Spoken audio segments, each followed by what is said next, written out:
you want to represent Rollinsford, Somersworth, and what makes you want to like jump right in to do that? Well, it's my home. Rollinsford is my home. I grew up there. Actually, like ninth generation Rollinsford Somersworth residents. Wow. In my lineage, I've been getting really into Ancestry.com. And yeah, it goes all the way back to the 1700s.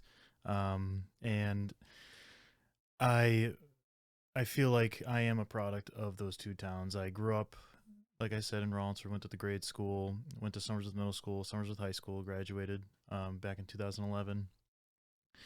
I was active in the communities when I was a teenager. I filmed all the city council meetings and school board meetings. That was like my first job, was recording those sessions. And um, it seemed like every year we were fighting to keep band and chorus funded. Yeah, yeah. So we'd go to the budget meetings and like say, why was it important to us? So I don't know. I care deeply about the community. I married my wife, Marie, and she was from Somersworth. We met in middle school. Um, but yeah, it's such a charming little town full of history and um, strong community, and I just want that to be represented well in Concord, because right now, I won't say that we're not being represented well, but it feels like we need some more different voices in Concord now. I think certain people are being represented well. Yeah, I think most of us are not. sure. So I can understand that. When you are kind of like getting your mindset and you're like, I'm gonna commit to this, you learn like how much works, like involved. So 6 months a year, you're in session, you're hearing people, you're writing or voting at least on legislation. Mm. Where do you start? Like for you, like where did you go first to say I want to run, I want to be I this? talked to my wife first. I Yes. talked to Marie, because it just means she's gonna have to take care of the kids a little bit more, or there's gonna be a few more things that I might not be around for, to be sure that I can be available for the people of Rollinsford and Somersworth. She was she has been this entire time, been so supportive. Um, and then I actually talked to my pastor at Okay. church, All just right. because like I feel like I'm like, I don't know, am I the right voice to be going? It feels like I'm just another white guy. Like, Yeah. I don't know. Like I'm really self aware of that, I guess. And and she was very supportive and helpful. And yeah, and then I kind of went to my boss and my um talked to him about it, and he was supportive. I work in Concord, so that was kind of a point in the favor of being able to do this. It's like I already commute there for 9 to 5 every day. Maybe I can work a little bit more in the evenings for him. Like I video edit, so it's something that I could do from home. I could go pick up a drive while being in Concord, take it home, It's work nice on thing it. about being a video editor. Exactly. Yeah.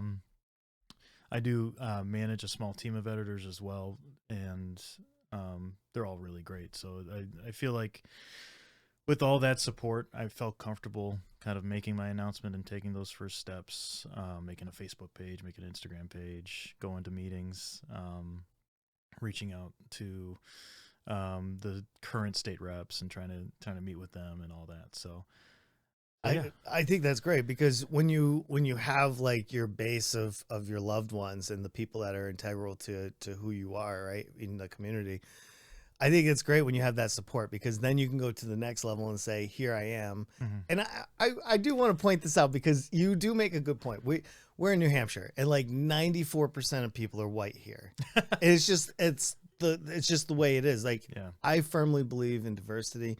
I think diversity makes us great. I think that we should have all walks of life representing, all of us. And it's just not possible here. Right. And I think probably Maine feels the same way. Probably Vermont feels the same Yeah. way. And I hope that we'll get there. And I think our diversity in the state is going. But I do share that same thought as a white middle aged man. I'm probably overrepresented. So I definitely get that. I at least have my age working for me. I think that's kind of been the big thing is, the average age right now in New Hampshire, how it's in the 60s, right? Yeah. And Like I'm 33, so it's like, okay, I'm we need younger, that younger voice. I think of like immediately, I think of the national politics of like next door to us, you have Governor Mills versus, Graham Plattner. Graham Plattner, yeah. And everybody wants Graham Plattner, it seems. I mean, I'm sure that Mills has her own, like, I'm not trying to denigrate either one of them, but might just be the echo chamber. All I hear is Graham. I know. Well, Graham is putting out like progressive ideas. Right. Like he's talking about issues that are near and dear to so many people. And, knowing that he was an oyster farmer, a veteran, this isn't a pitch for Graham, right? Vote for who you feel. Vote for Graham. But like, it's a very dark like contrast because so many people in power are old or older, and we need to be represented by people that are going to be around for 40 or 50 years that can like eat the consequences of their actions. Yeah. And I think that's how we get to a just society. Anyway, so you dive in, you contact the Dems, I assume, and you're like, hey, I'm your person. Basically, yeah. Yeah, and you don't even get to register to run until June. So you're just kind of like trying to that was really my first step. I reached out and I was like, hey, where's the paperwork I need to fill out to run or whatever? And they're like, that won't be ready till June 1st. And I was like, well, that's not helpful. I need to do something now. Like this, this year, like I feel like I'm just wasting time if I know I want to do this. What are the steps I can do to get myself out there? Like I do stuff in town anyway. Like I know a lot of people, like I said, I'm a graduate from those two schools. So even just going to the Rollinsford Dems meeting, people, like I knew people, like I didn't know I was going to know people, but they're like, oh, I remember you singing at church, at a funeral years ago or whatever it was. And it's like, putting a name to the, face to the name or name to the face, I think has been helpful in kind of this early stages. And like, my kids are in the community, they're playing sports, I'm volunteer coaching and things like that. So it's like just trying to. That alone is huge. Yeah. Like just having the name recognition alone will carry you quite far in New Hampshire. When I ran, nobody knew who I was. I moved here right before COVID. And then we all got locked in our house for a few years. And then when I did run, everybody was like, we don't know you. So, I basically came in last place, because everybody else was a known entity and I was not. So why'd you run? Why did I run? Yeah. I ran, originally I ran for cannabis legalization. This is an island in New England, and I'm from Connecticut, pretty blue like upbringing and stuff. And the thought that somebody would go to prison because of like minor possession, or the thought that somebody had to go to their doctor to get an opiate prescription for their pain instead of just being able to have like a non-harmful edible and go to bed was really painful, because I don't support private prisons. I don't support the life cycle of keeping somebody in the system, I think there's more than that, but that was like the catalyst. As a matter of fact, the day that I decided that I was going to run, one of my local folks here in town came to my house and canvassed. Oh. And I was outside, and Matt had walked up and he's like, hey, do you have a minute? And I said, yeah, I do. And he was like, what's your number one issue? And I told him it was cannabis legalization. And that like springboarded me into doing this, because I didn't think it was possible, but it was something I've always wanted to do. Yeah. Like I'm very passionate about a lot of these issues. Right. And to me, representing my community would have been like the pinnacle. Like, I love this town. Yeah. I enjoy the people that I get to say hi to at Market Basket or while I'm pumping gas or something, right? Because it's a small community. Yeah.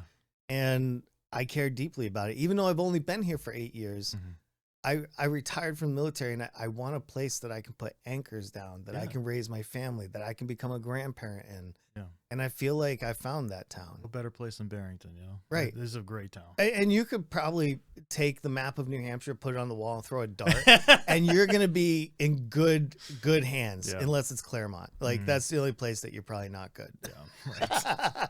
I'm sorry, Claremont, but right now it's kind of a hot mess, Yeah, and yeah. a lot of it's self-inflicted. Right. So, but that's my story. And, you know, for you, can I ask, do you have a politician, nationally, locally, wherever, that you're like, this person matches my energy? Like, who would you relate yourself to, you think, in today's world? It's a really good question.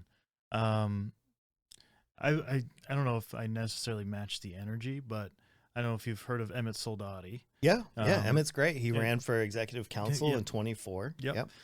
He's a friend of mine, and he was kind of an inspiration, you know, during his 24 campaign for executive council, and the videos he'd make, and, you know, he's always been kind of Mr. Somersworth, right? And I remember him running for city council back in 2011, maybe May or 2011, 2012. And I was in college at the time, and one of my first journalism papers, I interviewed him and did a little whatever, you know, write up story on the race in Somersworth and his you know, what his platform was. And, you know, he was one of the first people I texted when I was like, I really want to do this. I think at least local person in the community, after the family and, you know, friends. He's a friend too, but he's a friend that I know that's done this, you know? Yeah. And he was kind of the one that led me to you need to talk to the local, you know, Marcy is a great person to talk to, leader Fantastic of Somersworth, Somersworth Dems. And you know, his energy and the way he sent out his message, I think I'd like to emulate. So yeah, maybe it is his energy that I relate to, you know? I mean, that's a really great person to be matching. And for those that are watching that maybe are not familiar with Emmett, you know, I didn't run with him. We ran at the same time. He was running for executive council. I ran for state rep. And so we would be at almost every event together. And he held the energy. He held the room. It's such a rare quality for somebody to be able to enter the room and immediately become the center of attention. Yeah. And that was the energy that Emmett put out. I really appreciated that. And honestly, I really think that this state had a huge miss by not electing him. Absolutely. I know that he wouldn't have been in the controlling party of the executive council, but the passion, his age, his knowledge level, his charisma, his intelligence, business experience, all of it. I really felt like in 24, we elected a lot of stupid people, and we said goodbye to people that would have made monumental shifts in New Hampshire's economy. And some people would be like, yeah, raise my taxes. No, I actually don't think that. Right. I actually think had a lot of people been elected over some of the ones we have today, this state would be in a pretty good trajectory. And have our taxes, do we feel any relief there? I don't know if they've.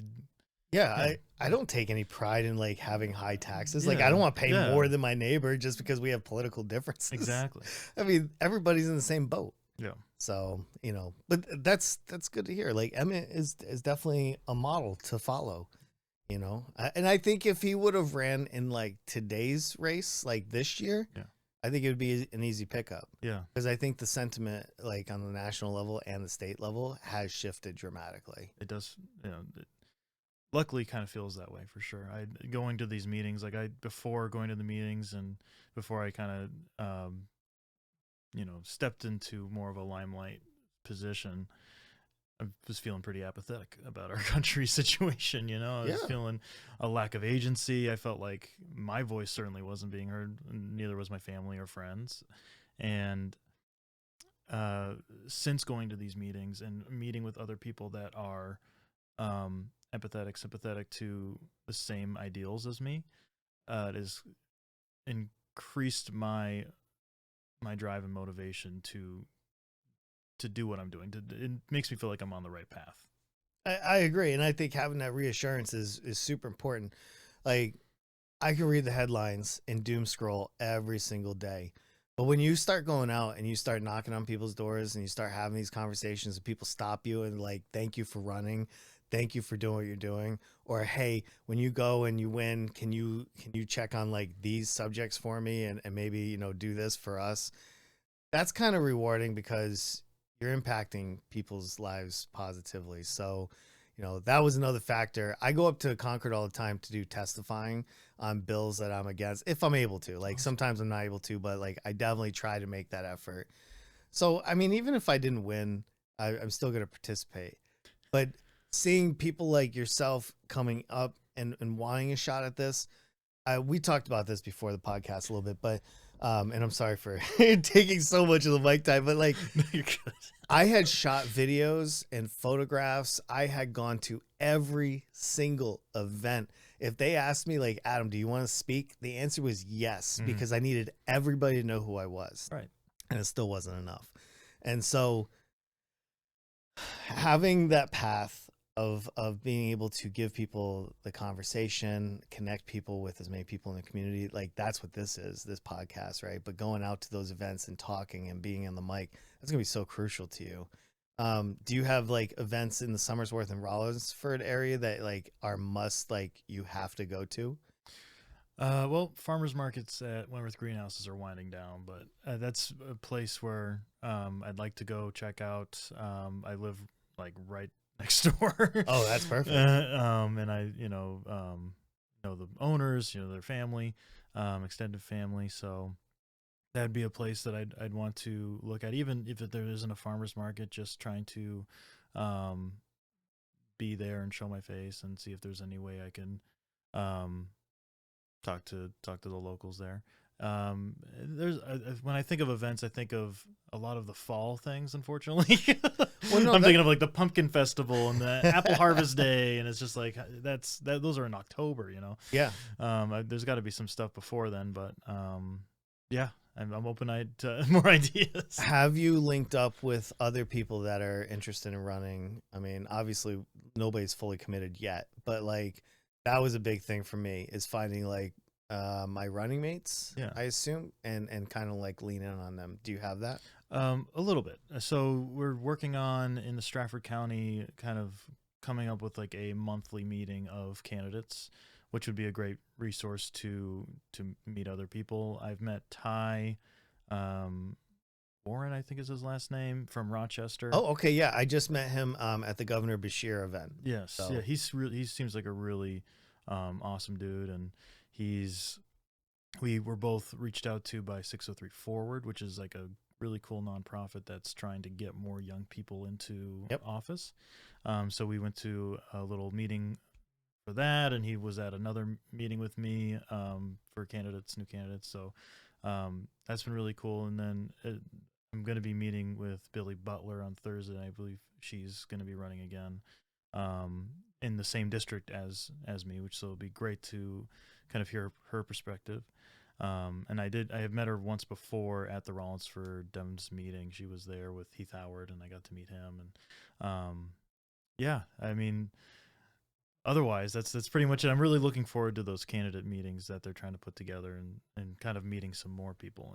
And you're going to feel more confident as you go through this. Like, I remember I prepared about a year prior, and I don't know if I should have. Like, it felt like a lot of time, but I like, that's how much I wanted to be a part of it. Yeah. You have so many good people. Like, I've already spoke to Heath Howard and Billy Butler and Marcy Stone. So many great people. I'm hoping in the future that I'll be able to talk to Somersworth Mayor.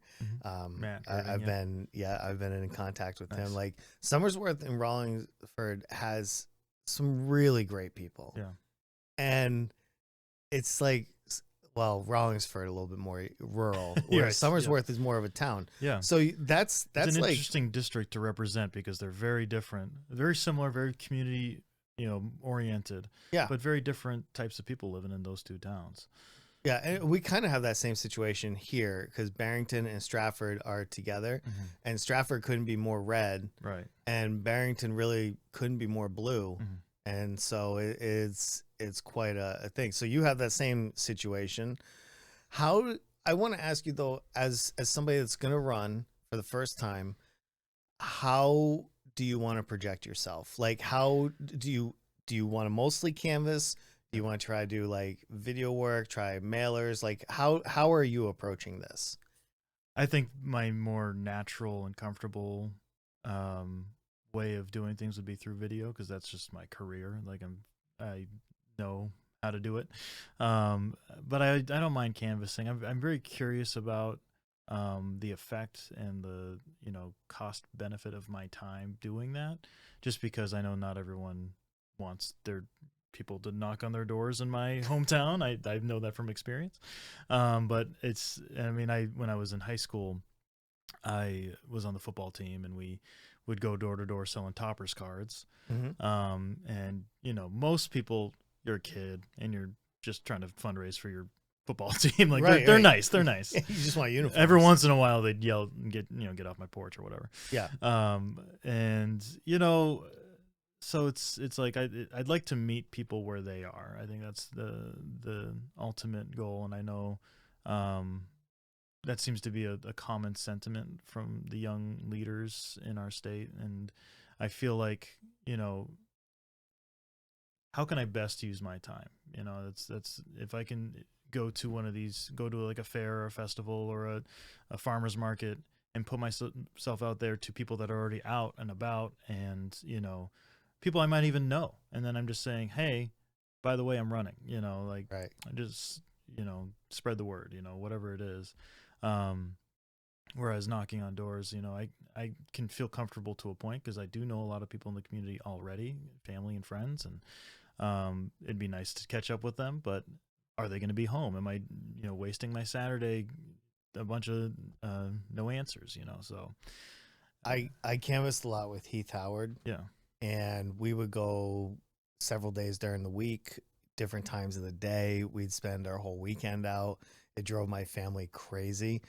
But at the end, that's another thing is, they got kids, yeah, like you have to balance the family with wanting to represent your community. That's why it's so hard for young people that have young families to do this. And that's another, anyway. I'm glad you said that because I've asked this question of, I think, most of the recent episodes. So I want to ask you because of your age, and it's a little bit different because from your perspective, I think that this benefits you dramatically. John Kuiper sued the state in October 2025 to pay representatives and senators a proper wage. Does just what's your reaction to that? I think it's necessary. I think if we want to be represented by any other generation or any other class of people, we need to pay them. And I didn't always think that. I actually was raised in a very conservative household. And I thought, oh, this is just going to create career politicians that, if they get paid, then they just are going paycheck to paycheck, and then it's a livelihood, and they're going to scam their way to the top or whatever. And now that I'm in the position that I'm in, in other, years prior, it is and living in other states that they do pay their legislatures. It's much more. There's other ways to, I guess, curb that career politician rhetoric. You can do term limits. You can do, you can get rid of corporate funding. There's other ways to keep corruption out of our government rather than, oh, we're paying our people a living wage. Yeah. I do understand that we have the second or third largest body government in the world, and we're not, that would be a big paycheck to cut for 400 state reps. Yeah, one single rep represents roughly 3,300 people in this state. And I was listening to your episode with Billy Butler, and she had a really good idea about trimming that number down so that it could be affordable to have paid representatives. I'm for that. I love what John Kuiper's doing because it's starting the conversation, I think. And I think it's making it more known to the everyday people what's going on and why we're seeing what we're seeing and why do we have this current state of government that we have. Yeah, I mean, win or lose, I think John Kuiper opened the door, Yeah. right, to have that conversation. I fully agree with you. I still don't know how I feel about trimming the body down. Like, Yeah. I mean, smarter people than me, they'll have to do that ultimately. But the less representation, probably the worse off we are. And as Fair. I get older, I don't know how I feel about certain levels of term limits. Like, I know without a shadow of a doubt, I'm good with age limits. Okay. And I know that that could be ages, but I think like 65, 70, like you have to retire and let somebody else take over. Right. So we have the fresh ideas, but more so from what I was saying in the beginning of the episode, where I want somebody making these laws that will suffer the consequences of their bad decision making for, 20, 30, 40 years. Right. I don't want somebody in their 70s making decisions for me that I have to live with, but they don't. So, and another thing for like term limits, I'm on the fence about is the continuity. Like, there is something to be said about somebody that has like, and I'm talking about like somebody that you want representing you, obviously, right? Like, I don't think a Ted Cruz, well, at the same time, I was just thinking that there are lots of people out there that want Ted Cruz to do what they do. Like, I think there's a certain value to somebody that will go into the legislation and put a wrench in the gears. Sure. Right? Like, there's a lot of people that don't want the change. So somebody like Ted Cruz represents them very well. I'd like to think that most people want to progress and not regress. So my point is, I think that you should be able to do a career, whether that's 20, maybe 30 years at most. But you should be able to age out as well. Okay. What I mean by that is if you start politics at like 50, you get your 20 years in, you age out at 70, and if you started at 30, 20 years, you're done at 50. Let somebody else have your seat. That's wild, but it's up to us, the voters, to make that happen. So, but that's just some thoughts on term limits and stuff. Yeah. I think continuity, there's something of value. It's hard to get things done in 2 years. Yeah. Yeah. I mean, if you're constantly churning seats, nobody's ever like getting comfortable to write good legislation and like follow a big project through. So there's those things too. Yeah. I want to know though, like if you go to Concord, right, and you're sitting on committees and stuff like that, like what's your focus? Like what committees do you want to sit on? Like what parts of politics excite you to want to be involved with? I think education's a big one because I got little ones at home and I want to make sure that they're taken care of. Yep. I think housing, affordable housing, is a huge issue in New Hampshire. Talking to people in my generation, it's, everyone that isn't here says they would love to live here if they could afford it. Yeah. And everyone that's here is living with their parents or living, renting at a, exorbitant prices, like crazy prices. And it's, so those are two things that I'm passionate about. And, I actually kind of the catalyst for me stepping up and running was, the events in Minneapolis with ICE. And I actually lived in Minneapolis for about 4 years, worked in television out there, made a lot of friends. And, that community was hurting very badly and still is recovering. And, I saw my friends out there protesting. My pastor got arrested at the Minneapolis-St. Paul airport. And, that inspired me to do something, to do something more than just get mad on Facebook or, Instagram. Like that's a great platform to communicate ideas. And I guess it wouldn't be, if it wasn't for Facebook, I wouldn't have gotten all that boots on the ground information about what was happening there. Oh. But just the idea that this was happening to people that I knew, they were, afraid to leave their homes, and I could not let that happen to my state. I could not let that happen to my town. And it's like, how can I do that? How did, our forefathers, I'm a history lover, how did they stand up to tyranny? They got their voices heard, Yeah. and so that was all kind of inspiration for me. So if there's any kind of committee that is related to opening up ICE facilities or, immigration, I'd be interested in getting my voice heard on those committees. We need those kind of voices there. Ice in our backyard is not a good thing. And I will stand firmly and say abolish ICE. Like, there's no wiggle room. Anybody that's out there saying we need to reform this, we need to rebuild this, we need to whatever, stop. Yeah. We don't need this in our community. Talk about cutting government. We need to get rid of Homeland Security. Yeah, in a lot of ways. So you were born before 9/11. Yep. I was certainly born before 9/11, and I remember we could walk and even meet our family members at the gate in the airport and stuff like that. I don't know that our trillions of dollars in TSA, ICE, pretty much across the board, I don't know what we have to show for it, other than a lot of death, a lot of broken families, a lot of trauma. Nothing good has come out. Like, I guess some people would be like, well, we haven't had another 9/11. I don't know. I feel like we've had a lot of issues in our country. I mean, just look at school shootings alone. I mean, where else? Like, we don't put the funding where it needs to go. Yeah. And that is a big issue. So I think ICE is a pretty important topic.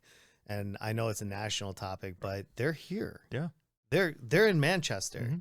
They're all over the state right now. And people don't understand how integrated they are. I think we have 15 communities that have agreements to work with ICE, our local law enforcement. This is something that doesn't end well. For many, many families across our state and the country, and it needs to stop. Yeah. I think Minneapolis was an eye-opener for so many people. Mm-hmm. Seeing Pretty and Renee get shot and everything else. Hope I'm saying his last name wrong. Alex Pretty. Yeah. These are citizens in our community. Yeah. And they don't exist anymore now because of that, and it's wrong. And I hope that those agents are prosecuted to the full extent of the state law. I don't think they deserve a federal pardon. But that's an emotional topic, I think, for a lot of people. Yeah. So that's a good enough reason to want to go do something. Yeah. Do you follow along with a lot of that news? Are you a doom scroller at all? Like, I've gone back into it. So after my son was born in 2021, it was right around when Bo Burnham came out with his special Inside on Netflix. Yeah. And kind of the combination of those two things, I got rid of social media on my phone. I still have accounts. I didn't delete them entirely, but I found I was doom scrolling. I was just going through Facebook and Instagram, not liking anything, not actively participating in the medium. And I was like, this is time I could be spending with my family and my kids. So I got rid of it.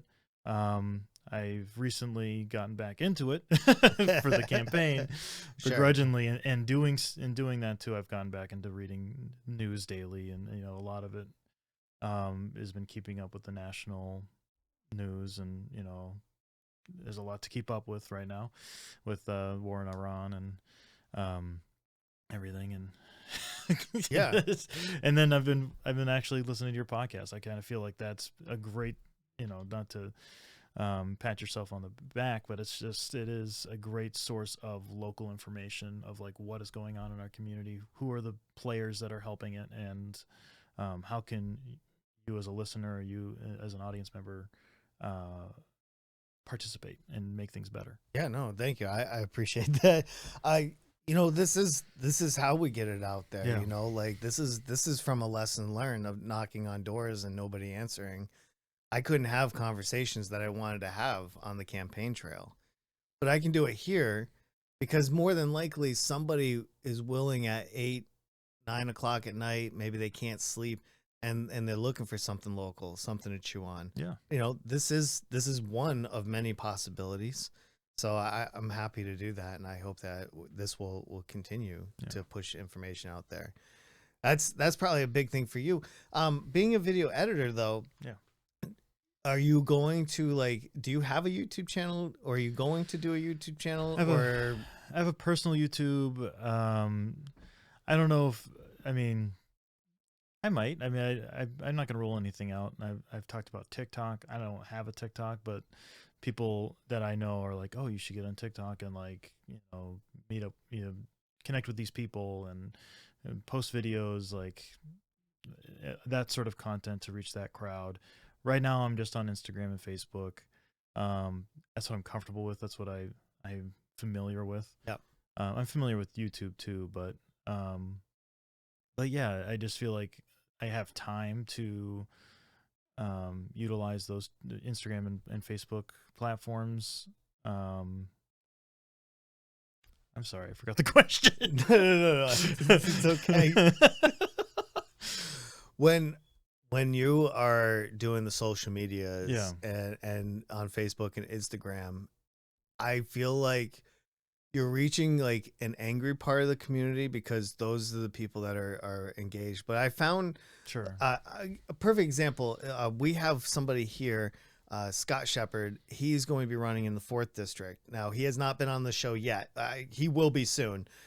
I have to reach back out and schedule it. But he spends his time in all of the community Facebook groups, answering questions, posting extremely useful and data-driven posts. Wow.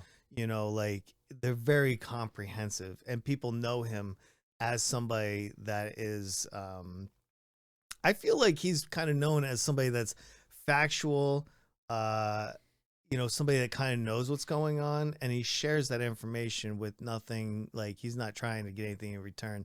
Like, he's not like, hey, you need to buy my new program or anything like that. and so I think somebody that gets their name recognition out like that is extremely powerful. I also think that TikTok is a waste of time. If good to know. Well, I'm saying, because the reason being is just because Oracle now owns it, along with, like, Middle East investment partners. Right. And so they've changed the algorithm. They've changed, you know, things are getting suppressed. Like, it's not the same TikTok that it was last year. Sure. Right. Like, that message is being, you know, shoved away. Stifled, yeah, you're not getting out there anymore. So I think if you weren't a heavy hitter on TikTok, then starting on TikTok right now, this isn't just for you, this is for anybody that's thinking about running. If you know it, it's your platform, and you feel like you have the reach, go for it. But I think anybody establishing a TikTok and trying to run it up on the US version, you're wasting your time. You'd be probably better off doing YouTube shorts.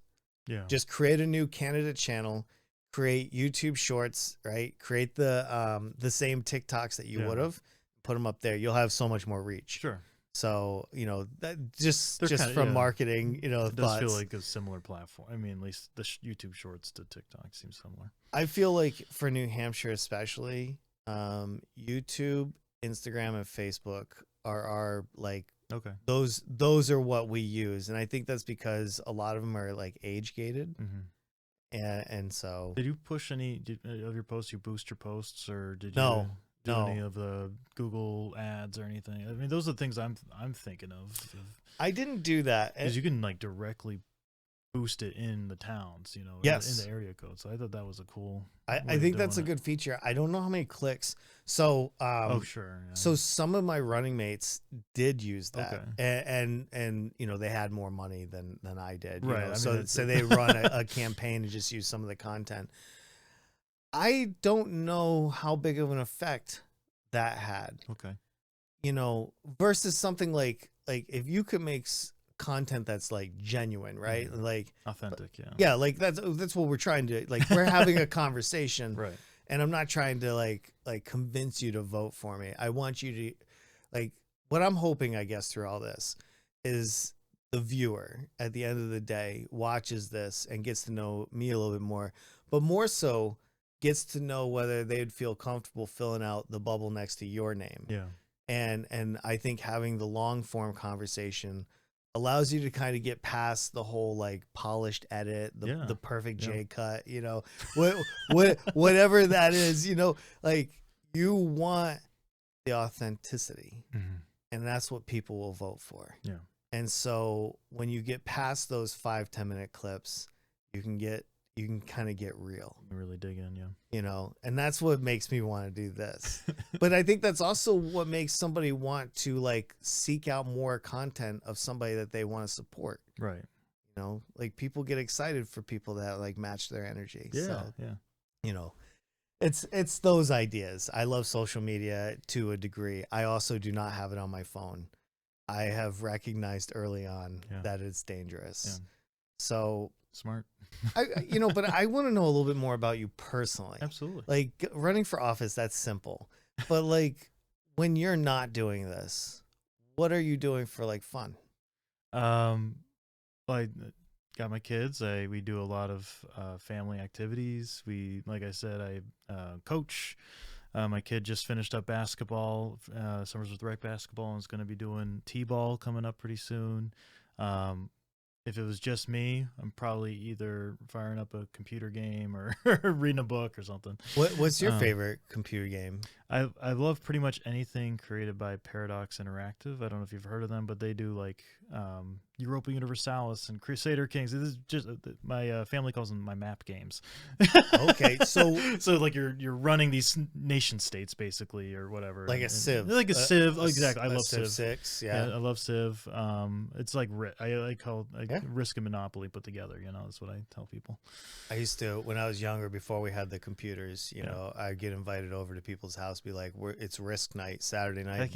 Bring whatever, and we're just gonna play all night. Go. You know, I miss those kind of days. I love board games. yeah, right. Or like I had friends with like Warhammer, you know, tables and everything. There you go. And they would spend their whole day, you know, painting and then like setting them up and everything. And those were cool. What about D&D? Do you have any experience with that? So I do, but I never really played like I never had like a true like dungeon master, like the full setup. When I was a kid, I got introduced to dungeons and, you know, D&D, and my mother used to send us to this summer rec. Nice. And I remember going there, and I'd have my little sheet, and we'd be like having lunch, and I would bring a game that I made the night before. Nice. I used to love making my own board games. That's awesome. And so when somebody showed me D&D, I made my own version of it. Yeah. And because I couldn't afford it. Right. You know, so I can't afford like books and stuff like that. And then back then, so this is like the late 80s. Like it was, that's pretty new. Yeah. And so I still have some of my old games that I wrote. I found that's really cool, like stuffed in a book. I forgot the names of them, but anyway, like I started like making my own type of D&D. Nice. But growing up, I never got into like you know a Saturday night every week or whatever. I could tell my friends I got into D&D and like Magic the Gathering and all these like things after college, and I was like, time wasted in high school. You know, we were playing Madden and like I don't know, like just these NBA 2K whatever, and we weren't privy to those things. And like there was like in our community, at least at the time, it was like ultra nerdy, and like we were nerdy. Like let's be honest, me and my friends were not the cool kids, but we were like, oh, at least we don't play D&D. And now I'm like, I wish I had played D&D. What was I thinking? Yeah, now it's you. It's so fun. I floated a very fine line throughout my entire life, honestly. Like the nerd part of me, I will come over and play Risk or any of those board games any time of the day. But I'll also go and play football or basketball or whatever. Like, so, you know, I love going outside. I love being physical, but I also just love the journey, you know, in a mental story or something like that. But good. I was going to say this. I mean, I'm talking about my upbringing, upbringing here in Somersworth and Rollinsford. That was really the cool thing about the public education system in those small towns, is that I could do everything.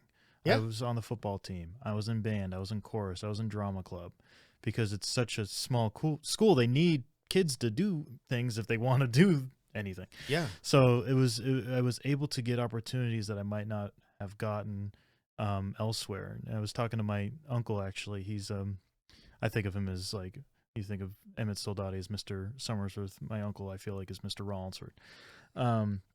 And I don't know if you'd appreciate me name dropping him on a progressive podcast. No, please. As long as they don't have an issue with it. Raleigh Janatus, but he runs a manufacturing plant in Rollinsford, and he was one of the first people I reached out to because I was like, he is a community leader. He is who I think of when I think of a Rollinsford, born true, and has been here his whole life. And he had the same path as me, went to Somersworth, and we were talking, and he was like, in his 8th grade year, his dad, my grandfather, was on the town council of town selectmen of Rollinsford, and they had voted to move from Dover to Somersworth for high school, and he was all mad about it. He's like, "Oh, my dad doesn't want me to go to Dover. This is, like, why does he hate me?" and and then after that experience at Somersworth, he was like, "I wouldn't change anything for the world because I was able to do things that I wouldn't have been able to do in a big school." That was like best thing that ever happened to me was going to Somersworth. And it's just like, let's keep that going, Yeah, I think there's something to be said about having a smaller town, a smaller experience. I only graduated with 83 other kids. That's wild. Yeah, and I had to go 45 minutes away from where I live to have that experience. Otherwise, I would have been in a high school with like 500 kids. They just get lost. Yeah. But I think that's an important part. When we talk about education here in New Hampshire, we just talk about the funding piece a lot. We talk about like all the bad things. But what we don't talk about is what makes a kid like a well-rounded adult when it's all said and done, right? Like it's more than just the school budget this year. It's more than just that. It's a journey for somebody. Mm-hmm. And when they have opportunities to be like in the band or in the drama club, or, maybe they really love math and there's an after school math program, right? All of these things create functional adults in our community. And maybe somebody will be like, well, what's the value of a kid playing drums in the band? A lot. You don't know what a small thing can trigger into somebody, right? That one like taste of drumming could lead to a rock band down the road or something greater. Maybe that's our next music teacher. It can also lead to an excellent video editor. Could too, right? I'm telling you, the best editors I've ever met were all drummers. Because they have a rhythm. Because of pacing, right? Pacing, rhythm, yeah. That's something that I didn't recognize when I started editing videos, is understanding pacing. And like, I think my weakest part, I'm sorry, I know we're this is a tangent, but I'm having fun. but like, it's being able to tell the story correctly, right? But it's different than like somebody just sitting down and taking a story from their imagination and writing it in a book. You're visually showing somebody a story, right? You're taking somebody on a journey, and that's something I don't feel comfortable yet with. Mm-hmm. I hope I will in the future. So yeah, I can see your point, like having rhythm, having the flow, like understanding how to travel in the medium is kind of important. Absolutely. And these are things that I remember when I was in high school, trying to advocate for our band and chorus programs not to be defunded.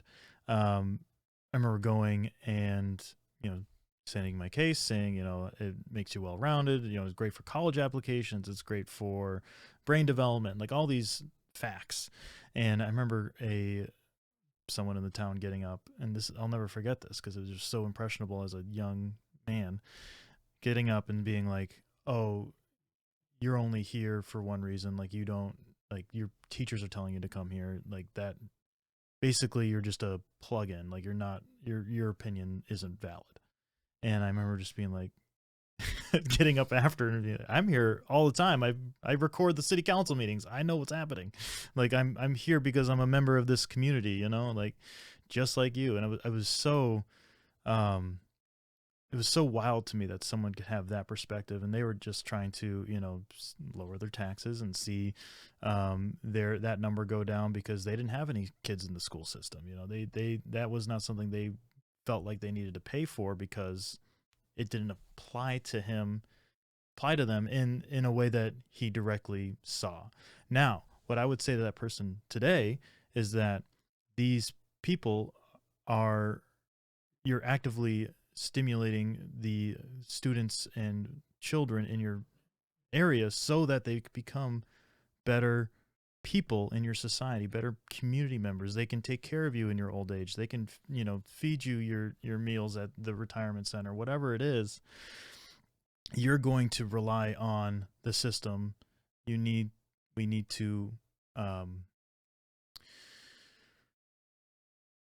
to devote resources to the system in order for you to benefit from it in your old age. I hard agree there. It is for those people that complain online. Yeah. I don't think that they understand the damage that they're doing to their own legacy, right? Like, and a perfect example, kind of what you're saying, is when I go on to my local Facebook group and somebody's being shitty, somebody's talking, really bad things about our local protesters that are peaceful, holding signs, like saying they want to hit them with a truck or something like that, right? I'm giving you an extreme case because this one sticks out, but this happens all the time. And what those people that do that don't understand is when people read that, your name is attached. Mm-hmm. And anytime I go to a town event and they say your name, or I know who you are because I see your profile picture, I think less of you, right? Because I don't think you're a good community member. You're putting yourself on blast out there. And I think it harms your legacy. And most people, I think that most people like their legacy, that they want one, right? Yeah. They worry about what happens after. Right. And I think it's just shameful. Like you should want to build your community. You should want the kids to have stuff to do. Like whenever I hear an adult say like, my taxes are too high, like, let me pull out my small little violin and really play it for you. Because those kids, like you said, they're going to grow up. They're going to be the people that, are nurses in hospice. Yeah. They're going to be the people that serve you your food at the local restaurant, Farms right? Or whatever, yeah. Or they're the people that are in higher positions. They're your mayor. They're your governor. You don't know who people are going to be. Yeah. And I just think that when you put your shitty version out to the world to see on social media because you're angry, you're worked up, or you think you got a point for your community, maybe breathe a little bit. Yeah. Hold on to that and then check back tomorrow before you There should be a 24-hour wait period after you hit send. Yeah, right? We need a federal social media agency to help people sort things out. Honestly, there needs to be something. It's the Wild West out there, That is, and that's actually an interesting point there too. Yeah. Social media is fairly new still. I know it's 2026, but we've only had it for most people have had it for maybe 15 years. Yeah. That's new technology. Absolutely. So, speaking of new technology and somebody that might go to Concord and sit on the silly bills, AI is huge right now. Oh gosh, yeah, that's another one. Yeah. And tell me that you would be against AI here, please. Absolutely. No,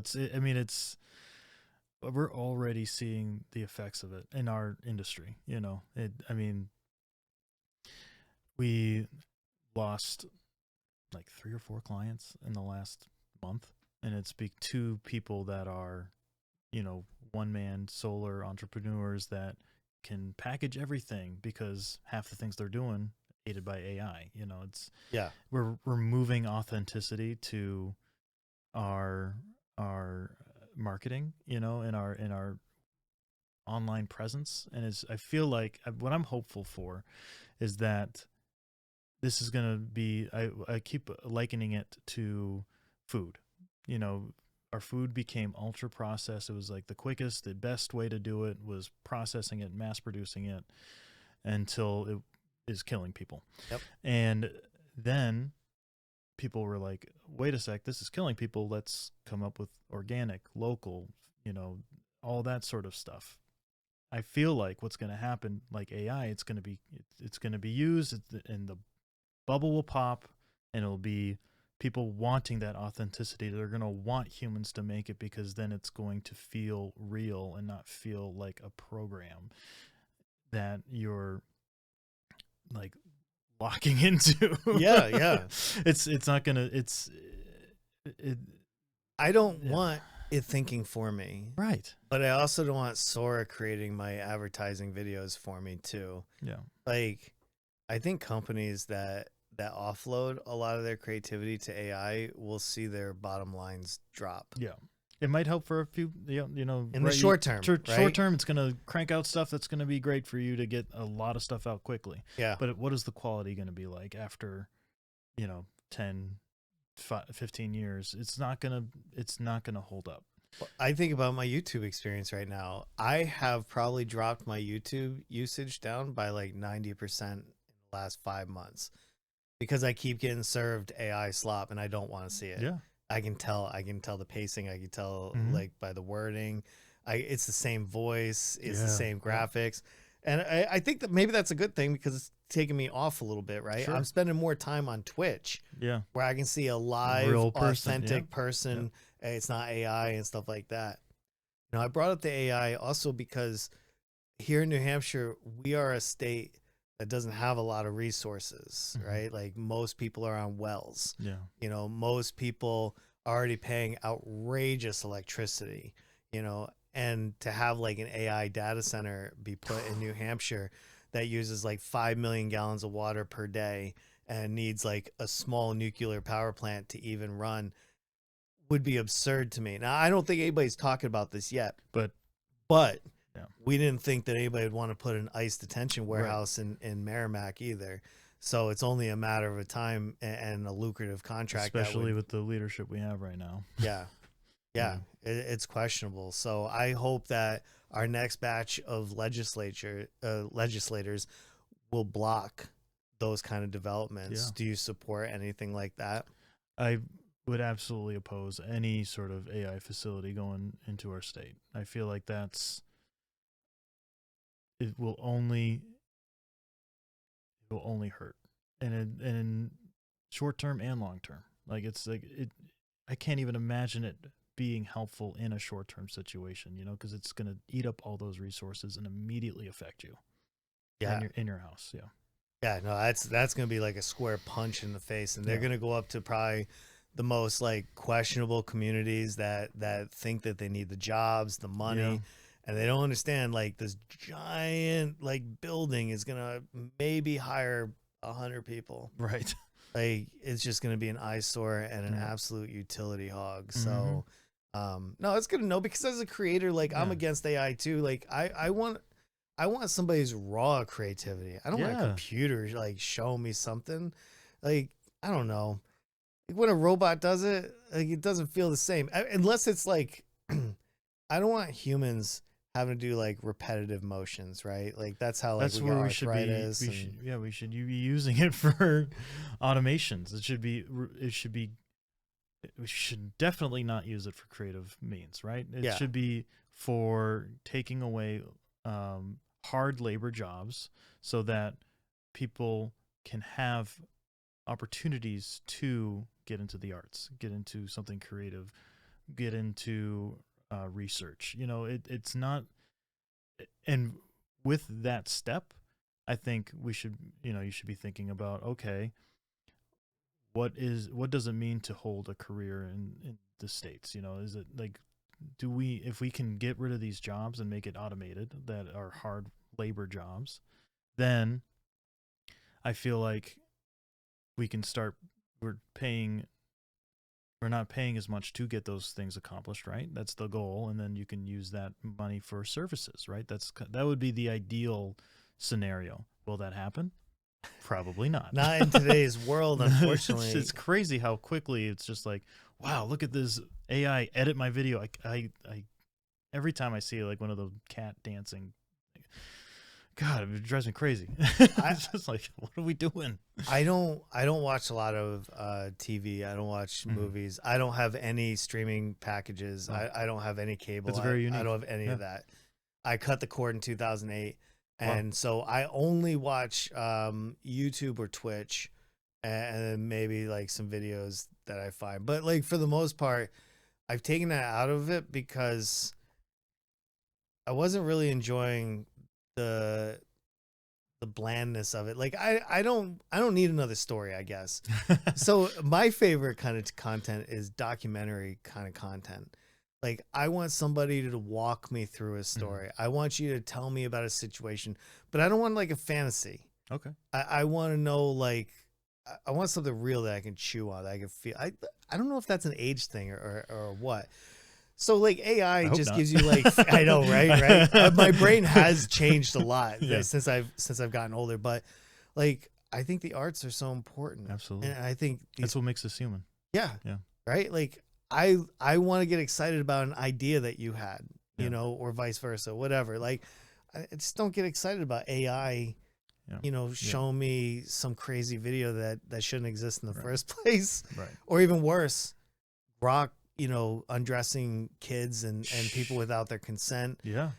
We have so many crazy things going on in our world right now. Right. And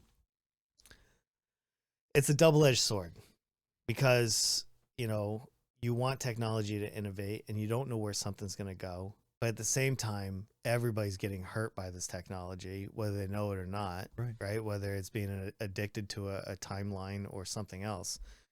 It's a crazy world. And then Oracle thing just happened. Right. Yeah. Do you know about the Oracle stuff? They fired 30,000 people. Right. Yeah. And then they put in like thousands of H-1B visa requests to replace all those people. This is the cancer that's in our country. This is the mentality. I don't know how we fix this. I mean, I think we fix it at the federal level. Yeah. I don't think this is a state issue necessarily, but this is the stuff that's coming for us here in New Hampshire. Like on this podcast, I'll really like to talk about like federal stuff as much, unless it's like something super like I need to. But the more I do that, the more I realize all these things do affect us. Yeah. Like they always say like everything's local, but it's on the other side too. Yeah. That's for sure. Yeah. Like I don't know. It's not great. Is there anything that keeps you awake at night that's like going on right now? Like anything that you can't wait to get out of? The war in Iran, I think, is the big one that I'm just like, you know, I grew up 20 years in Afghanistan and Iraq, and you know, kind of that looming over my head. You know, I signed up for the draft when I was 18 so I could get federal, you know, financial aid or whatever, and it's kind of like, oh, this could happen, who knows? Like, it, you know, probably won't, hopefully won't, right? But it's just like I also didn't know that we were gonna I'm thinking about right now in Iran, it's like it was so sudden. It was just like one day you wake up, you know, I remember waking up and reading the news that was like, oh, we're sending a bunch of fighter jets over to the Middle East, like dozens and dozens, maybe hundreds. And the next morning waking up to hearing about the bombing, and I was like, oh, jeez, like, we're back. Nothing's changed. And this was supposed to be the administration that was anti-war, right? Like we're not gonna, you know, we're isolationists. We're not gonna intervene in global affairs. Here we are intervening in global affairs almost immediately. Every month, you know, we depose the president of Venezuela. You know, we are bombing Iran. We're talking about taking over Greenland. Like, what is going on at our national level? Like, and what blows my mind is that people, you know, when you're doom scrolling on Facebook or whatever, you see people supporting this stuff. They're like, oh, well then, you know, and it's like, maybe Iran, under the right circumstances, maybe, because their leadership was killing protesters, right? Like I'm very anti-killing protesters. Yeah, like I think that goes along for most people. We're doing the same thing here. We're doing the same thing here, and and it's like, we don't go into we don't put American lives in danger unbeknownst to the world. You know, what are we doing? Like, go in with your allies, like talk to people, like try to do this. We're so quick to just start throwing bombs before any sort of negotiation or peace talks or this, I mean, it feels like something the UN should have done or like been a part of, but we don't really work with the UN anymore. So it's like, what happens when like a major global power isn't participating in the global environment, but then takes things into their own hands by dropping bombs. Like it's scary, and it's something that, like, why it would keep me up at night is, I don't want my children being raised during World War III. I don't know um, what day will China enter, what day will Russia enter to defend Iran, or when are we going to see retaliation on American soil for this or something, like crazy like that, and what are the economic effects of this? Like, gas prices are shooting up, groceries are going to shoot up, and they're already shooting up. It's like everything is increasing. It seems like we're heading towards a recession. All of those things are affected by each other, and I feel trapped sometimes. Like, what am I gonna do? What am I even joking? Like, running for a state house rep? Like, am I gonna change anything? But I won't know unless I try. I think you do change things. At least from the perspective of New Hampshire's National Guard or Yeah. Air Force, like those resources are being used. They're being spent. You spent your whole life underneath Middle East wars. Yeah. That's something I guess I hadn't really thought about until you were just describing like how you felt about it. I spent a year in Saudi Arabia in my life, and I can remember being on the flight line and seeing the jets go up full of bombs and fuel and come back empty and stuff. And I feel like back in the day when it was first going on, like you had the American sentiment behind you, like it was a noble cause, like Yeah. you felt proud, participating because you're trying to, do good things. This doesn't feel like that at all. This feels like war crimes. This feels like Epstein files. This Yeah. feels like this feels like this is different. A power grab. This is different. Yeah, it's different. And like I understand like Iran isn't necessarily the best like government for its people and stuff like that, but at least if we were going to do America first, show it to me. Right. Give me something. Yeah. And I just feel like nobody's gotten a single thing that they've signed up for at all during this entire debacle over the last like year and a half. Yeah. I don't know if I have hope in November that this turns things around or not. I don't know. I was excited in 24. Like not excited like, yeah, this is going to be great, but like excited for the opportunity to be bored with politics. Right. Excited for the opportunity for me to focus on my life and my community. Let's get and back not to precedented times, please.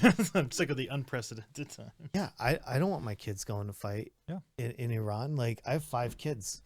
I don't want a single one of them going. I can remember my dad calling me and always constantly worried because I was all over the world. Right. And yeah, so that's scary.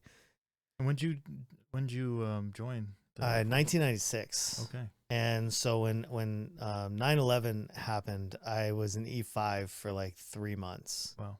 So I was like a brand new leader, and I felt enormous. Right. Because I was one of the first people tasked to go. Wow. For Afghanistan, Iraq. I didn't go though. I want to be clear. Okay. I did not go. And was that when you were in Saudi Arabia though during that time? Or so my first time in Saudi was 97. Okay. And so this is well before. This was kind of like the tail end of the Gulf War, where we were still. I was at Prince Sultan Air Base, which has made the news lately. It was bombed. Wow. So I was there for almost 6 months. Jeez. And then in 2002, I went to Escon Village, Saudi Arabia, and I was there for 6 months as well. Wow. And very different vibe though. Like it was right before we invaded Afghanistan, and we were in Iraq, I believe. The people that came in after me, they were there for much longer because they couldn't get reinforcements back and forth, and it was a lot of issues. But anyway, I didn't go because I kept getting sent to Korea. So every time they were like, Adam, come on in, we got orders for you. You're going to deploy to Jordan. You're going to open up a base or whatever. And then like a week later, they drop and they like, you're going to Korea. I went to Korea 4 different times. Wow. But I wasn't going to Korea to get out of it. Right. It's just those are the cards I was dealt. Where they sent you, yeah. Yeah, you don't get a choice. So, yeah. Wow. Sorry, that's a long story. Like I said before we started, I'm usually asking the question, so I hope you don't mind me. No, I don't mind this at all. A little bit, yeah. I don't mind this at all. As long as we've hit the objective that people get to know you as well, like I'm good. I want people to get excited about the next candidates that are coming up, right? So when June hits and they start seeing like all the names of who's running in their district, like I want them to be able to say, either I know this person, I support this person, and I'm going to vote for this person, or I don't know this person, I'm going to search this person, and I'm going to find the content that gets me to that destination. A lot of how I've been going about this and thinking about this is like, most of the time it's like a week prior or even the night before, I'm like, who are these people? I need to know who I'm voting for. And so I just want to make sure there's a page or a place where people can find information about me to know that I'm a normal person and that I care about the community. I mean, that's the one thing New Hampshire is missing, though, is there's not a lot of places to get this level of candidate. Right. Like most people are just excited I would to love get something like this. Yeah. Oh, absolutely. To learn more about my candidates. And that's the thing, like everybody's going to be focused on the federal races. Everybody's going to be focused on who's replacing Chris Pappas or who's going to replace Gene Shaheen and everything else. But we don't put enough emphasis at the local level, because it will be people like yourself that drive the future of New Hampshire through bills and repeals and working, with different groups, and there's a lot going on. Yeah. Do you understand like the commitment? Like, I know you understand it, but like, I'm learning more and more. When I first decided, I had no idea. I literally had no idea. Yeah. So I've learned a lot in the last 3 months just about. And that's another thing that I've been saying is like, if I don't get elected, at least I'm learning more about the process, and maybe I've inspired someone else to run too. And that's been a really cool thing since kind of announcing via Facebook and Instagram, having friends just reach out and be like, "Oh, how'd you even do this? Like, how do you even get started thinking about this, or like going down the road to do this?" And so I've kind of given some information to them, and hopefully they run in their local places too. We'll see, but that's how we get started. That's been such a cool thing. Yeah, and there's probably a million thoughts of like, how do you get yourself out there? Like, where do you go? Like, how you just go out and you just do as much as you can, within obviously. It's hard, but in the first couple of weeks, I went to like 4 or 5 meetings, and my wife goes, "Is this what it's going to be like every week?" And I was like, I don't know. No, it's going to be worse. It's going to be worse. Literally, by the time when I finished and the election was done and the counts were in, my daughters were like, "So we're going to get our dad back?" We're like, yeah. And that was kind of a big factor. My kids are older. Right. I'm older. I don't want another career. I just wanted to go up and just try to push the state further a little bit more progressive, right? A little bit left. And not everybody's progressive. Yeah. But that's kind of like the nice thing about the Democrats. It's a really big tent. Yeah. And everybody's kind of like on the same plane. Right. But everybody's kind of got like their own thing that they want to do. Yeah. So, do you think that New Hampshire's going to go blue? I think we have a good shot. Federal and state. I think we have a good shot. I don't know if it's when the last time it happened was that we had federal and state. Never. That's never happened. I mean, maybe. If it happened, it's once. It could have been pre the Republican Party being a party. And Well, Taylor Crawford and I, we had done some research lately in our videos and stuff, and it turns out he did a video on his Instagram where he shows it through. Just go to Wikipedia. Sure. New Hampshire Wikipedia politics, red. And it's just a red, like all the way down with like 2 or 3 blue entries in the last 100 years. That's it. That's wild.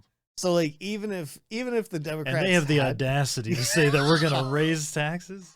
Yeah, it's us that's gonna raise taxes. Yeah, it's us. That's what.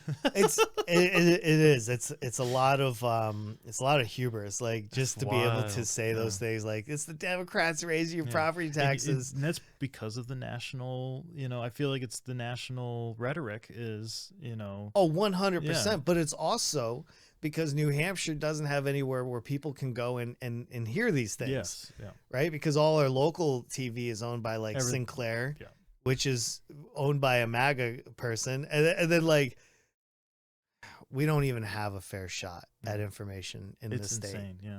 And it's hard because people deserve to hear this. Yeah. We used to, I mean, the Fosters, there used to be newspapers. And now it's just like with the, advent of less paper, less newspapers, less, magazines and all that. It's like, it's all sort of which is crazy to think in like this day and age that information is consolidating the way that it is. 6 people own all of our media. How? Yeah, exactly. Right. How? Because how do we let that happen? The rich get richer and they can afford to buy everything. It's, it's awful, but 6 people own the entire conversation essentially of what we can hear and think. Yeah. And then, so it takes these kind of roots, efforts, whatever, to get this out to people, but then they got to find you. Yeah, and that's we should take this on the road. Take this on the road. You know what? I'm not against that. I'm not against that. I have the full mobile set up, ready to go. Awesome. So I'm not against really taking this on the road. I think this summer I might do a little bit extra content, a little bit more. I haven't started it yet, but I own the Granite State podcast and the website and all that. Oh, cool. I'm playing with some thoughts and some ideas because it's not just about like, I don't want people to think just like me. I just want them to have access to the information, the people that are going to shape their lives. Mm-hmm. Everybody has the right to know who's in charge, essentially.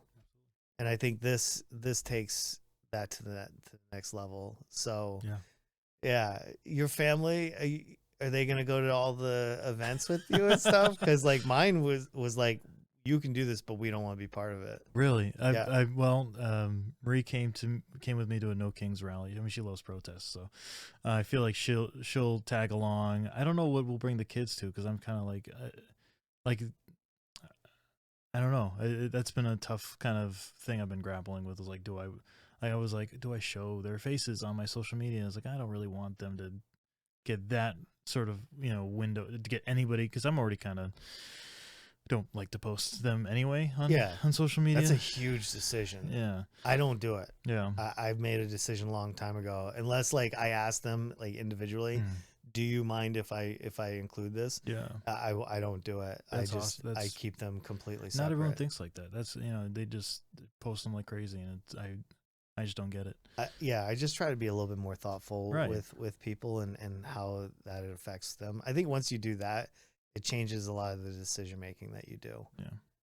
But otherwise, I mean, if the event calls for it, like if we're, doing a fair kind of thing and I want to bring my kids to go to the fair anyway or something, that could be an opportunity to have them tag along. But yeah, it's otherwise, me riding solo.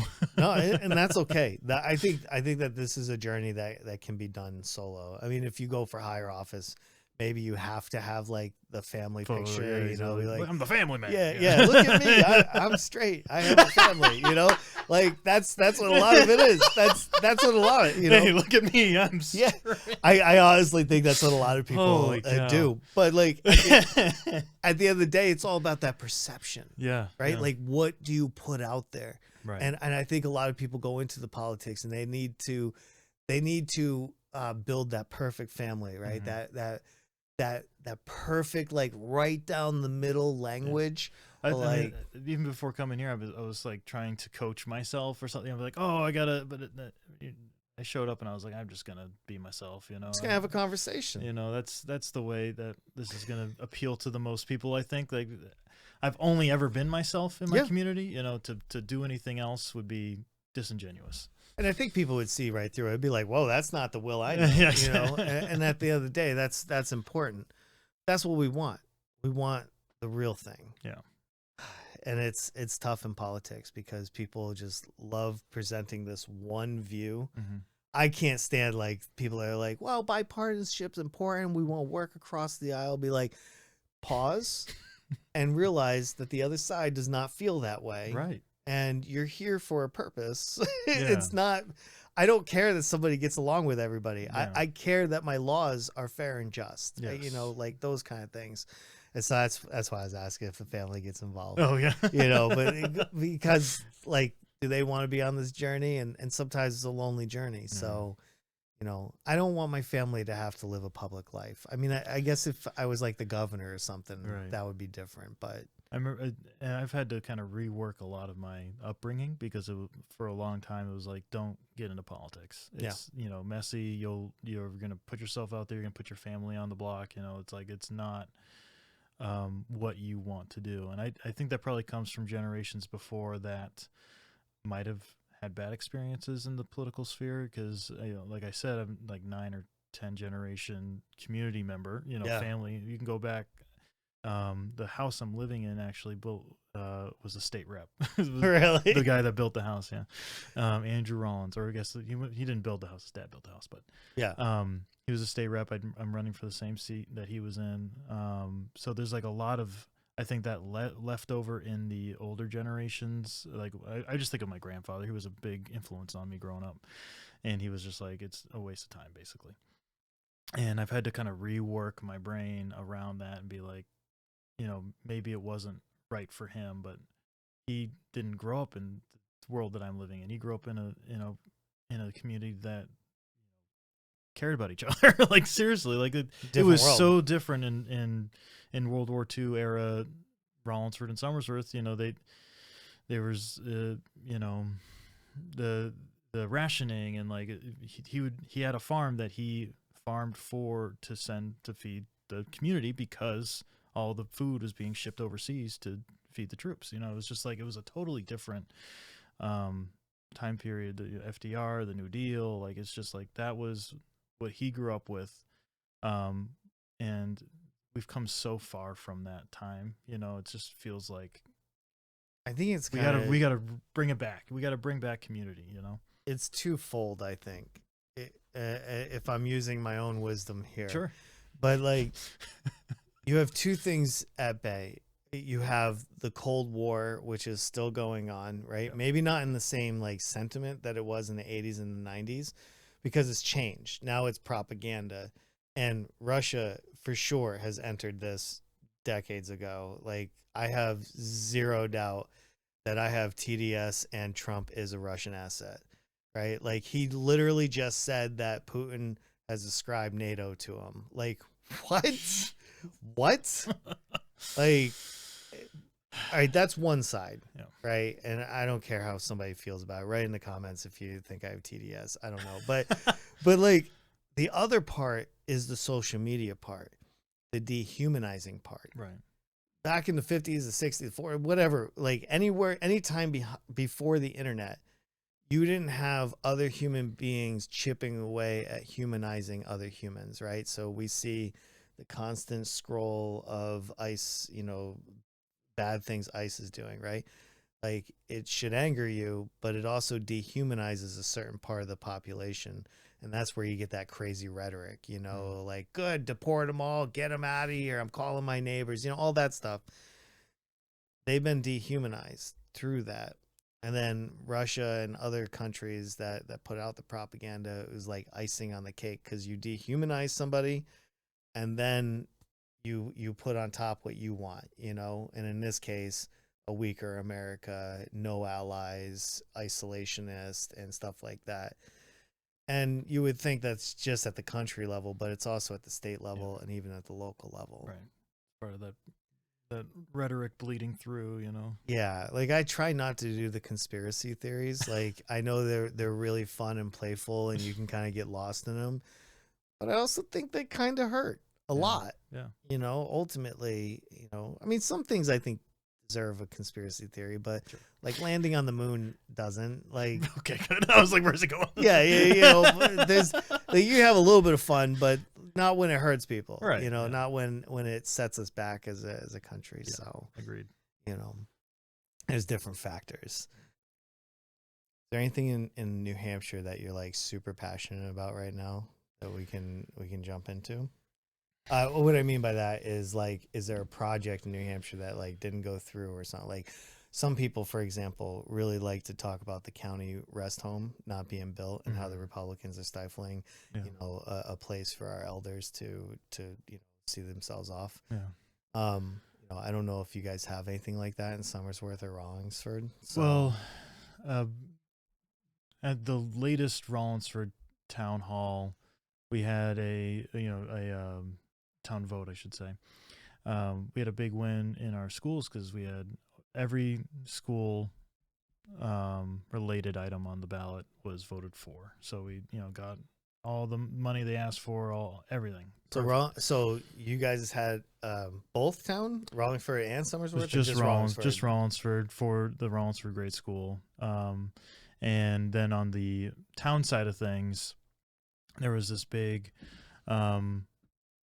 movement by the energy committee to put in solar panels in a field. And due to misguided or just lack of information or just like not getting the information out to the right people in the right time, the people were against it. They didn't want to put those solar panels in this field. They felt like it was arable land or just land that would otherwise be better utilized, and so that ended up failing, which I felt like was a bummer because it was a step towards a greener town, more self-sufficient. You know, it wasn't going to power every single house, but it was going to power all of the community buildings, and that would lower your energy bill for your schools, and like then that price would probably go down. So I that was something that we had been working on, and I know that the energy committee is continuing to work on. So I feel like if we can try to go more green in our communities. I know Somersworth did. They put in solar panels at an old landfill. It was actually an old field that we practiced football on, and the town was like, "Oh, you probably shouldn't practice there anymore because it was an old landfill and there's like crap in the ground." Right. But anyway, we didn't have anything really like that in Rollinsford. It's like they were like, "Oh, what about a parking lot?" I'm like, "What parking lot in Rollinsford are we going to put a bunch of solar panels in?" Like there's like all we have is fields, and this was. They looked at it as like the least arable land, and that the town owned, and so they were trying to put it there, and I was all for it, but the town wasn't, and that's, you know, you gotta. It's. Do you think there's a time in our lives where we actually see green energy like being embraced and brought through? Like it feels like we have to, right? Yeah, well, you would think, right? Because there's a finite, but I'm also wondering because there's so many people that are against it, and I don't get that. Like, I don't understand the masculinity of fossil fuels, for example, right? Like the rolling coal, the all that stuff. Yeah. I want to live in a state that is green energy first. It's got to be incentivized in a way that people feel like they're making money off of it. I mean, that's how everything's, you know, we've had a lot of major energy transformations in our country, right? You know, we had the mills for a long time, and then we had coal was a big thing, and now it's not as much a big thing anymore. Natural gas is becoming a big thing, or has become a big thing, and it's like, okay, how do we expedite the process to green energy and energy reform? And it's got to be, you know, we were headed there. I think under Obama, right? They were starting to incentivize. Yeah, there was credits. Yeah. You know, AOC came to Congress with the new Green Deal, which was the carbon tax and stuff. So it was like decentivizing having, you know, carbon emissions and stuff. Yeah. But then that we lose all that stuff when we have a, you know, Republican. Yeah, no, it's unfortunately. true. I mean, that's just what their panel. You know, their interests are different than ours, and they're not focusing on that, and it's going to hurt us long term. And I don't understand why we wouldn't want to head in that direction, because long term, because it's a finite resource, it's like this is going to use up. If we're thinking like a Republican, thinking like a financially conservative person, you're going to want to do the plan that's going to make you more money long term. And renewable energy, that's free, not free money, but it's like you could never run out of that, right? That's the idea. Yeah, but that's the problem. That is the idea, but it's also the problem. Mm-hmm. And I think our biggest contentious like point, because it's free. Like if I put solar panels on my roof, no billionaire can charge me per kilowatt for electricity that I use. They'll find a way. Right? They'll find a way. They'll probably just put some get some defense stocks or something. But but like for the consumer, green energy is great. But for the people that want to control us and profit off of us, it's bad. And I think that's what we're up against, because the rich people already have the money, right? And there's no rich people aren't progressive for the most part, right? There's no incentive. They've already, it's kind of like the guy or the gal that won Monopoly and just waving all the deeds in front of your face as they're like, you owe me rent on every property. You know what I mean? So for them, they're not selling us the solar panel. That's China, right? They're not hooking it up. That's a blue collar worker and some low level, business owner. There's nowhere for them to extract wealth. And that's what makes me really nervous for New Hampshire in itself, because we are a red state. Those incentives aren't there for wealthy people to, want to incentivize people that don't have the means to go green. It's so unless we vote for a panel of people that are going to just push it through, I feel like New Hampshire will not be at the table, at least for decades, and I think that's scary and sad, because we're such a beautiful state. We would benefit from wind energy, from thermal, from solar, from all of it. We got 18 miles of coastal, shoreline that you can put tidal energy, development there, there's so many places to find these wins for our state. And I just don't know. Do you feel that way? Is it just a doomer point of view from me? Do you feel that way? I feel if see people, I feel like we need to be more proactive. It's just steps like this, like running for office. It's you're doing this podcast. You had Pat Hart on, right? Pat was great. Pat's a good resource. Check out that episode if you want to learn more, if this is giving you inspiration. But yeah, it takes a village to change things. And it's just the more we can get people out of the house, off their couch, and active in their community, I think that's. And I know you were saying, local, it's gonna have to go to federal, but I feel like it, it's like the reverse, trickle down, it's trickle up. It's we got it.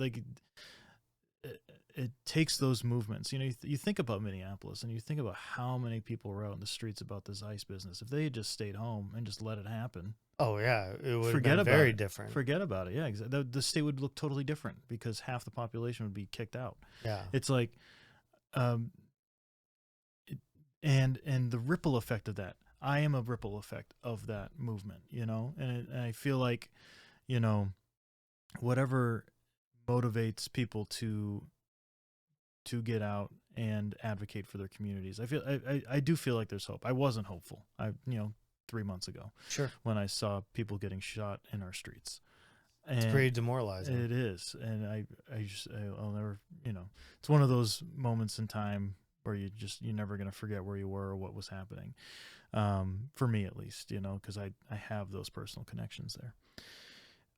I feel like, hopefully in the future it doesn't get to that point. Hopefully I can teach my kids to not let it get to that point where people are getting shot in the streets or shot in our schools or whatever the cataclysm effect is.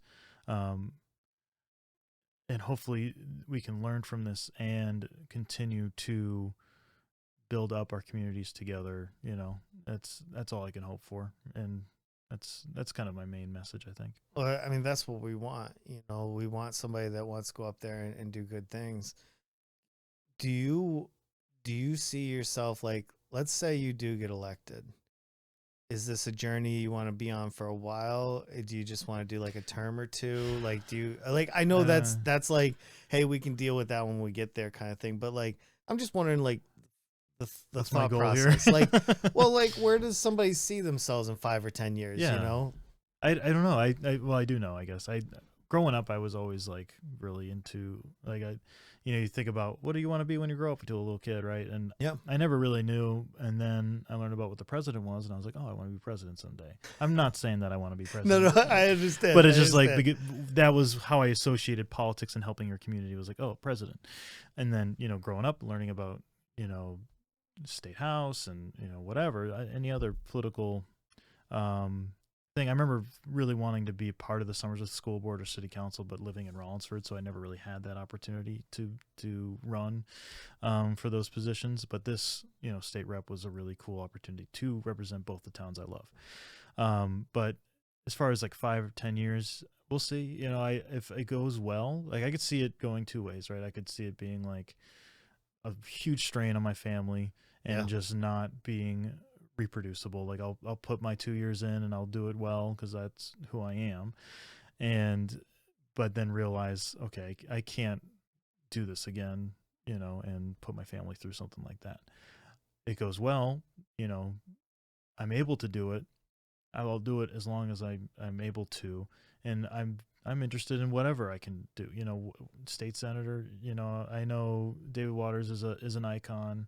If he's wanting to retire soon, I could see myself wanting to pursue that if things go well here. It's like, it's all ifs. We're talking about Senator Waters. Yeah, Senator. Yeah, he's a great guy. He is only good reviews. Is what I've been hearing across the board. Oh, you're gonna get to spend time with him. Yeah. He's gonna be at a lot of your events that you go to. Yeah. You're gonna interact with him many times, I would imagine. I don't know how he does it. I feel like he's like everywhere. I think he's like 74ish right now, and like, I've had such an amazing like set of interactions with him, and I think he is a really smart and powerful person to know in our political system here. I don't know how much longer we have with him, right? I don't mean that in a dark way. I mean, like, eventually he's probably going to want to go do other stuff, something else, right? Been doing this for a long time, but I think he's somebody to look up to, like, to say, like, I hope to be even at that level someday. Yeah. So I think that's a reasonable outlook. Did you really, as a kid, want to be president? Absolutely. I got all the books. How do you be a president? There's like 5 presidents with my name, William. So I was like, oh, I'm a shoo-in, right? No, I loved it. Yeah. Okay. I was really into it. And I remember my first election. I followed it. My parents always had the election stuff on, but the first one I was like getting into it was McCain Obama in 2008. And my girlfriend was a Democrat, and I at the time was I just knew that, I was a McCain fan. I really think the Republican Party died with McCain, by the way. That's like kind of my take on it. Like, it is not the same party I grew up with. Anyway, it's very different. You're right. And like, it's funny, being raised in the family I was raised in, and growing up, my folks would always be like, hey, as you age and you see the taxes coming out, you're going to be more conservative, more Republican, or whatever. And it's, as I've aged, I've become more progressive. Like, I take a step to the left every time something else happens, because same for me. I know it's so interesting. I just don't know why. My parents, I don't know. Anyway, I could go down the rabbit hole there, but I love my parents to death. Well, I think, but I think if you don't have a lot of money, the tax issue becomes something different. I've seen success through my adult life, so to me, I kind of see it as like proof that I did it. If I can pay my taxes, right? If I make enough money to contribute back to my community, right? Community small and large. Yeah. I think that's something to be proud of. Absolutely. I think hiding money and everything else is not, because you're not putting resources back into the community that has helped you get to where you are. My parents are like the most generous people in the world, and they give and they give, and they care about education. They care about these things. I mean, I was raised with these values, right? Right. And then somehow they, I don't know. Fox News is a horrible drug. It really feels like it's a brainwashing of sorts. I lost a parent to Fox News. Yeah. I lost a lot of family members to Fox News, and people might say, well, family is bigger than that, but it's not. It's not, because your ideas and your perception of the world has an effect on everybody around you. And so when you consume Fox News on a nightly basis, and then you go out the next day to work or school or wherever you are, and you regurgitate those talking points, it makes people around you think that you're less, less of whatever, but you're less. Mm-hmm. I used to do this. I know when McCain and Obama, when you mentioned that, like, I was a conservative at that point, not a voting one, thankfully. Yeah. Like I didn't cast a vote for the first time until I couldn't vote in 08 either. Yeah, in 2018 was the first vote that I've never stopped. Yeah. I'll do anything to make a vote. I will never miss another vote ever again. I used to watch Fox News. I'd come home from work in the military because everybody was around me, conservative, and and I'd go home and turn on Fox News, and I'd be like, hell yeah, get him, get him, no spin zone. Glenn Beck, my hero. Yeah, right. I mean, Glenn Beck, who cries more on TV than Glenn Beck, And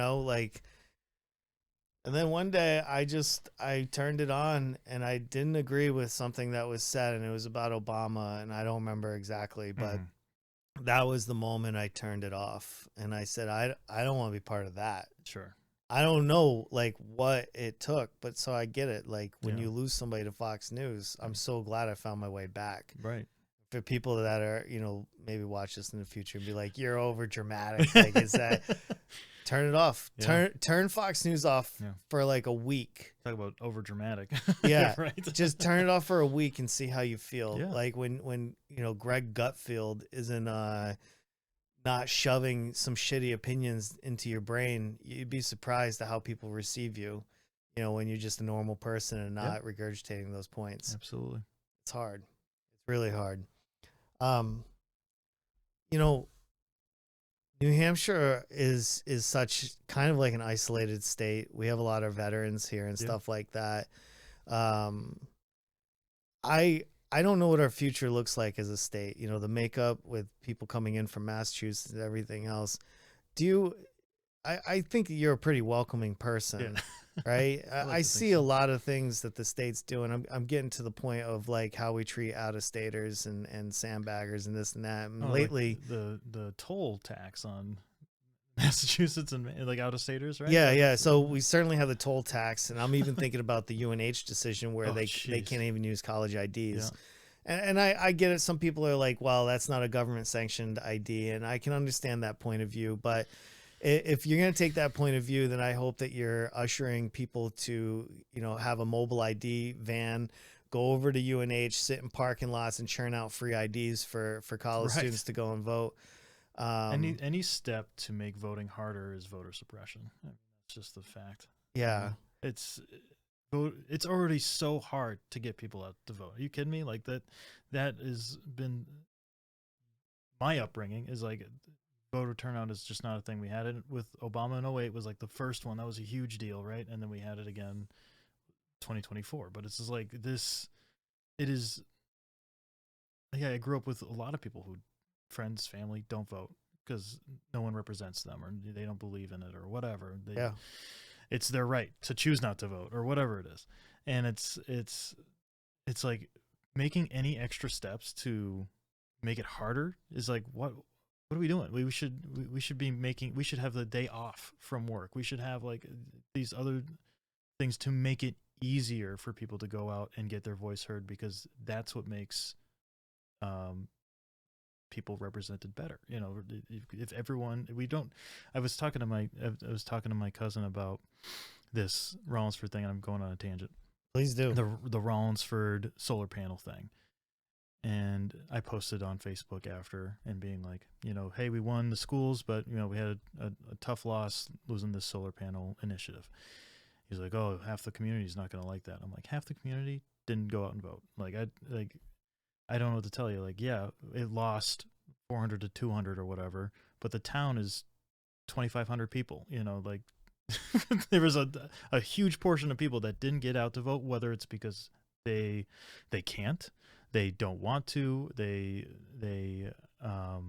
were working, whatever it was, it made it harder for them to go out to vote. And this is prior to any sort of, you need to bring your birth certificate to show proof of citizenship to vote.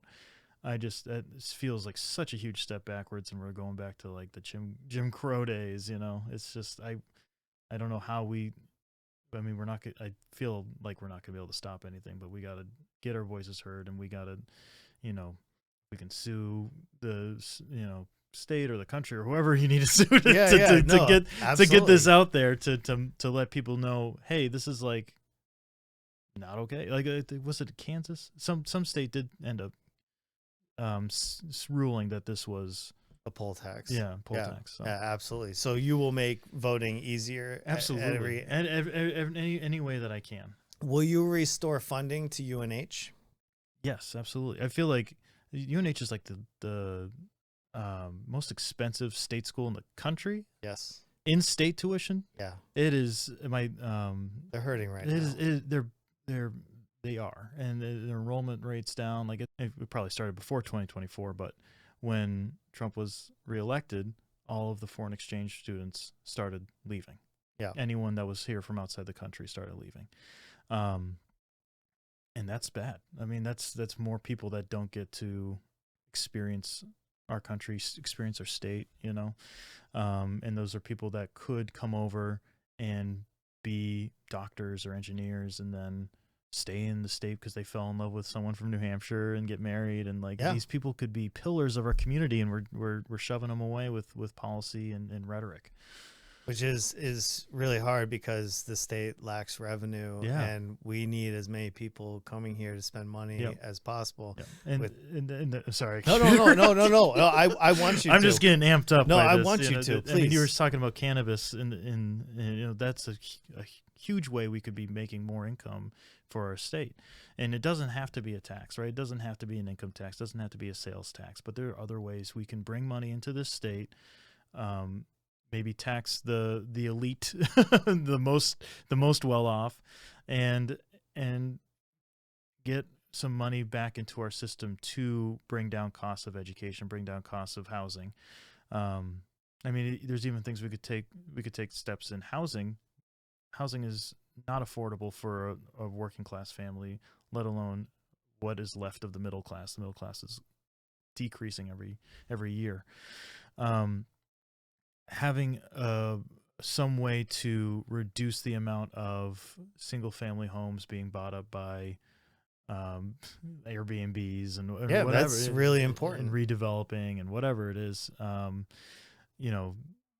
think it was your podcast with Taylor Crawford. You guys talked about it a little bit and talked about, a second home tax, like for out-of-staters. I thought that was a great idea. And that's not something I would have thought about unless I, tuned in. And I feel like that's where we're going to get a lot of these good ideas. I might not be the best idea man. I know where there's problems, and I know that if we ask enough people, we can find the solutions. I don't think anybody can do this alone. This is a heavy lift all the way around. Yeah. I kind of want to ask you a couple quick fire questions to kind of get a feel. If you don't feel comfortable answering anything, I'll do my best. Will you help repeal the interest and dividends tax? So they repealed it. We lost about $150 million a year. Would you help reinstate that? Yes. Would you block? I think you would block ICE. Yes. Anything. I would abolish ICE if I could. if it was up to me, single vote. And you won't support a sales tax, an income tax? No, not until we try some other things first. Yeah. I'm glad to hear that. I would take a quick second because there's rumblings right now from a part of the New Hampshire Democratic Party about a fair tax system and like instituting a sales tax and an income tax. And I've said this before, I'm against it. Yeah. If we've exhausted all our revenue, like avenues, Sure. then we can talk about that. Yeah. But if we're repealing, interest and dividend, and we're giving away school money through EFAs and everything else, Oh my God. then I don't want to talk about an income tax or a sales tax until we've got to that position. Yeah. Are you against EFAs? Those are the the private school vouchers where a child can leave public school and go to whatever school. I think we need to be reinvesting in our public education. I don't believe in any sort of. And private schools make enough money. I don't think we need to be helping them. I'm an advocate for our public schools too. I went through it. I think there's value there. I think if people who feel like there's not value, then they need to go and serve on their school board. They need to get involved. Amen. Yeah. They need to do things. I am so tired of like couch commanders, Right. telling us about how this sucks and that sucks and they don't have kids and kids are shitting in litter boxes at school and everything else. Like the stuff they tell you on Fox, they talk about Fox News. I mean, it's just like, I remember watching that stuff and being like, when I was in high school and being in a conservative household and being like, I don't think that's happened at my school. Like any of the hot topic things that they were talking about schools, like indoctrinating the youth. Yeah. And I'm just like, this is not. I literally had to have that conversation at somebody's door when I was canvassing. Oh my God. Somebody literally was telling me about all the litter boxes in the school locally. They didn't. I was like, my kids are literally in that school. I go to that school. Like I'm inside that school picking up my kids and engaging in PTO, PTA, all that stuff. Yeah. And so that's ridiculous. It is ridiculous. I just want to get a feel of like what kind of legislator you would be. And it sounds like a pretty progressive one. And it sounds like somebody that would fight for our community. And that I want to get people around you, excited to put you up there and get some of these older Republicans out of office. Right. I don't need a name call or anything. Some of these people definitely do not have their constituents' concerns at hand. So, I think a lot of this has been just so eye-opening and getting a feel for like who you are, like where we're headed. And like, I know that we're still months away from like the primary and everything, but this could be what gets you a lot of votes, right? In July and August, and people want to know about Will Hurley and like what he stands for. And like, are we voting for him? Are we not? And so, I'm excited that you did this with me, and I'm forever grateful because this is going to be episode 12 for the future. Yeah. I want to give you the last word. We're going to wrap up. We're getting towards the end here, and I want to say, one, thank you. Absolutely. And I want you to win that seat. I want to do everything I can to help you win that seat. Appreciate that. And I also want to give you the last word. So anything you want to say, anywhere people can find you, anything. It's yours. Sure. Hi, I'm Will Hurley. I can be found on Facebook at Will Hurley, New Hampshire, and Instagram at the same handle, Will Hurley, New Hampshire. You can follow me there for any updates or any campaign things or events. I hope to be posting there a lot over the summer. And yeah, if you want somebody that's been in this community, basically his entire life, is raised by people that were in this community their whole lives, and wants to fight for everybody, no matter if they have been in this community their whole lives or not. I'm your guy, and I'm ready and excited to move New Hampshire forward into the future. Oh, thank you, and good luck to you on your run. Appreciate it.